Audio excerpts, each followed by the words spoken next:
సప్పురిస సుత్త అంటే నిజమైన మనిషి గురించి ఒక చిన్న పరిచయం చూద్దాం. ఈ సుత్త బుద్ధుని బోధనల్లోంచి అసలు మనిషికి కానోడికి తేడా ఏంటి అని చెప్తుంది.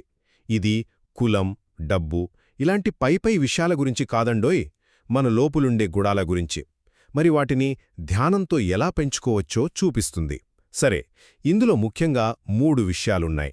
అవేంటంటే, మొదటిది, అసలు ఈ సప్పురుస అంటే ఎవరు? సింపుల్గా చెప్పాలంటే వీళ్ళు కులం గురించో డబ్బు గురించో గొప్పలు పోరు, ఇతరుల్ని చిన్నచూపు చూడరు. ఎందుకంటే వీటివల్ల రాగం, ద్వేషం, మోహం పోవని వాళ్లకి తెలుసు. అందుకే వాళ్లు ధర్మసాధన మీదే ఉంటారు, ఇతరుల సాధనను బట్టే గౌరవిస్తారన్నమాట. రెండోది, మరి ఈ కోరిక, క్రేవింగ్ అంటే ఏంటి? ఇది మనసులో ఉండే ఇష్టం, అయిష్టం, ఇంకా నేను అనే ఒక భ్రమ అన్నమాట. ఇది మనసులో, ఒంట్లో కూడా ఒక టైట్నెస్ లాగా, ఒక ఒత్తిడిలాగా అనిపిస్తుంటుంది. ధ్యానంలో ఉన్నప్పుడు ఈ ఒత్తిడి మొదలవగానే ఆ గుర్తించడమే చాలా ముఖ్యం. ఇక చివరిగా మూడోది, మరి సాధన ఎలా?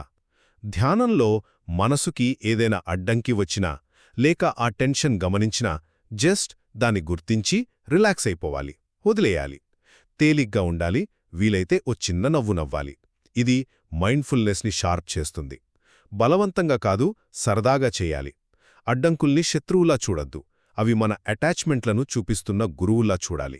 కాబట్టి మొత్తం మీద ఈ సుత్త చెప్పేదేంటంటే, అసలు విలువ సాధనలో ఉంది, అహంకారాన్ని, కోరికను వదలడంలో ఉంది, అంతేగాని సామాజిక హోదాలో కాదు. మరి దీనికి దారి?